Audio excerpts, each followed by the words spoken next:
KLFY News 10 at 10. We've got those stories for you and much more. Hello, Acadiana. Thanks for joining us. I'm Dalford Jones, and this is your Weekend Report.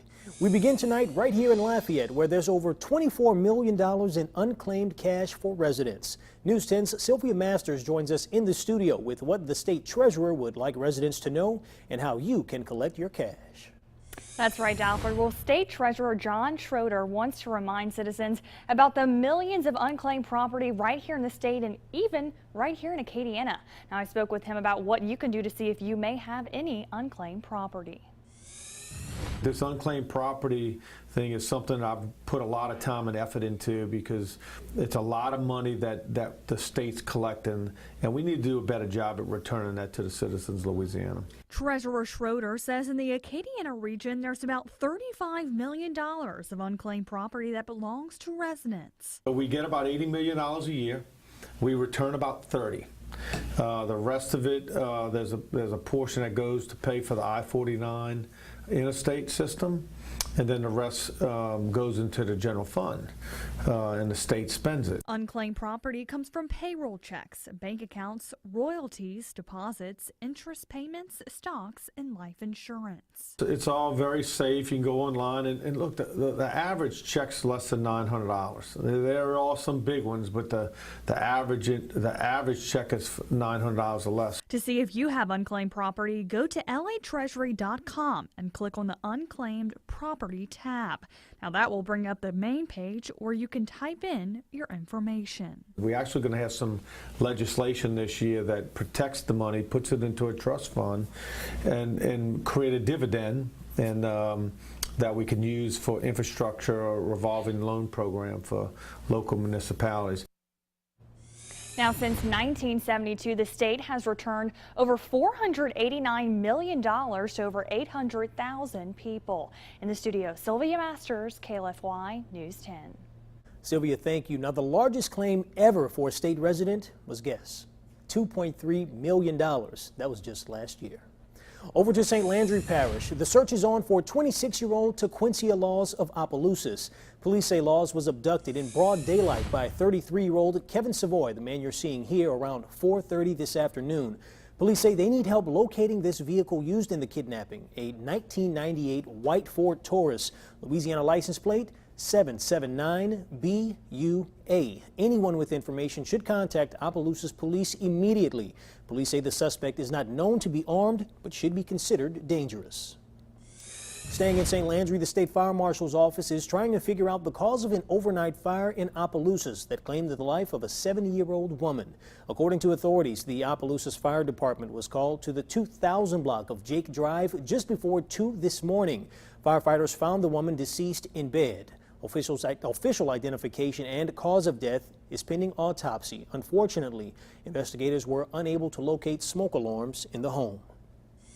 Over to Iberia Parish, a 5-year-old has died after being pulled from a swimming pool in the Jeanerette area, according to the St. Mary Parish Sheriff's Office. Now, all we know right now is that it happened on Chittimacha Trail. Further details are pending autopsy results.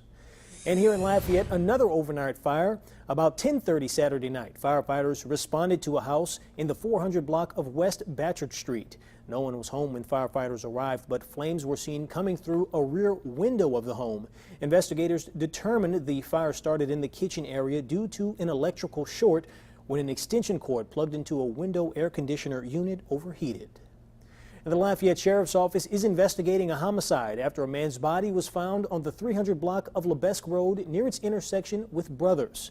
Family members have confirmed with News 10 the victim is 25-year-old Pernell Boudreau of Lafayette. Lieutenant John Mowell says detectives have confirmed it is a homicide. Residents in the area reported hearing gunshots before 911 was called just before noon on Saturday. It's sad that we had to get a phone call and see my nephew laying there. You know, it's just sad. You know, people don't realize that's somebody's child.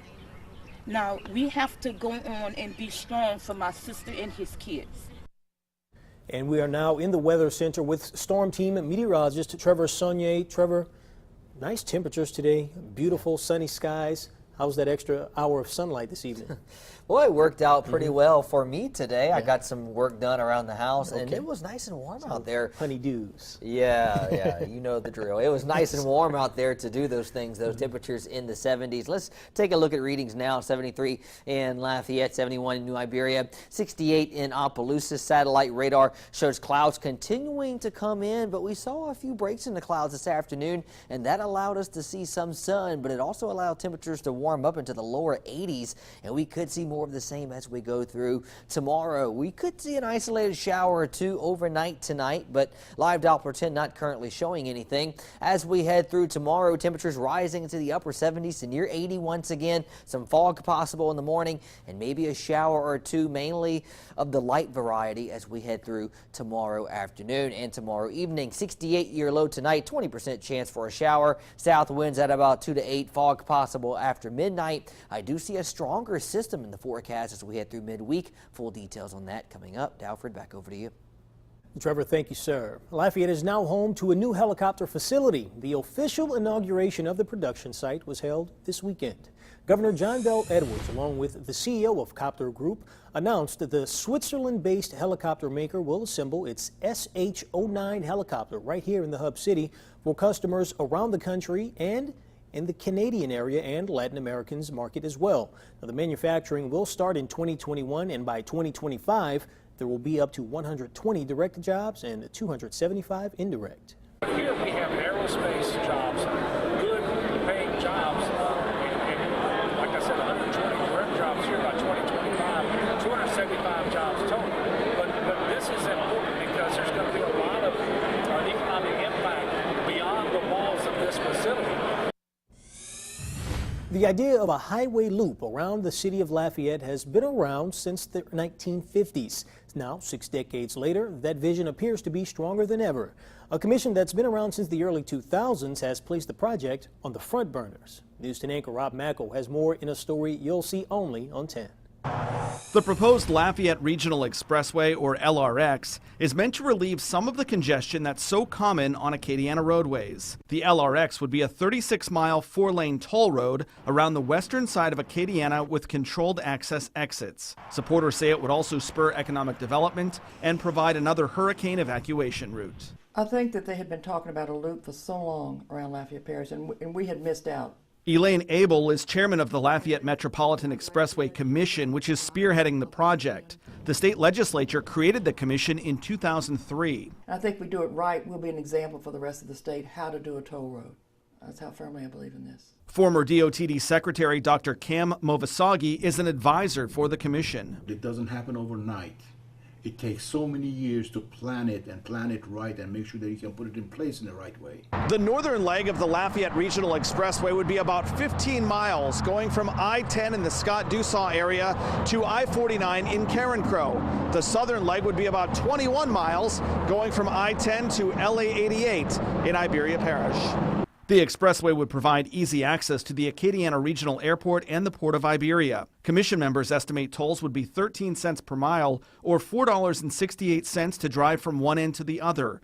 Tolls for 18-wheelers would cost more. We want to make it something which would be appealing. People would want to go and use it and pay the money. The estimated cost for the expressway is $1.2 billion. Tolls would fund about 20%. Toll road doesn't pay for the entire thing, so you're going to be looking at public-private partnerships. There may be some federal monies involved in it, state monies. More than 100 people attended this public hearing in Lafayette last week to learn more about the project. It's really needed. The infrastructure in Lafayette is really not good. It's not right. I'm not opposed to saying Lafayette needs some kind of flow, traffic issues. I just don't know if this is the right idea.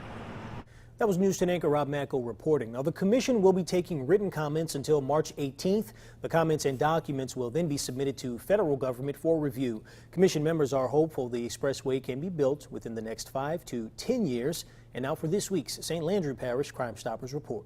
Detective Drake Pousson of the St. Landry Parish Sheriff's Office returns to Crime Stoppers and needs your help in apprehending the suspect involved in a domestic battery and stabbing of an Opelousas woman. Brandon James Smith Sr., also known as Brandon Walker, age 28, of 906 Yvonne Street, New Iberia, is wanted for the February 7, 2019 beating and stabbing of a female. The victim was dragged throughout the house by her hair, struck several times in the face, held at gunpoint, then cut and stabbed her throughout her body. Warrants are issued for 1 count of aggravated second-degree battery, 1 count of false imprisonment, 1 count of felon in possession of a firearm, along with additional charges. If you see or know the whereabouts of Brandon James Smith Jr., download our P3 app and tap the app on your mobile device to submit your anonymous tips. Be alert, be safe, and God bless you. On behalf of Crime Stoppers and Detective Drake Poussin, I'm Deputy Chief Eddie Thibodeau. If you have any information on this crime, call Crime Stoppers at 948-TIPS. You could earn up to a $1,000 cash reward. Coming up, hundreds of avalanches and more than a half dozen deaths has Colorado residents on high alert. And I do see some rain chances in the forecast, especially by midweek.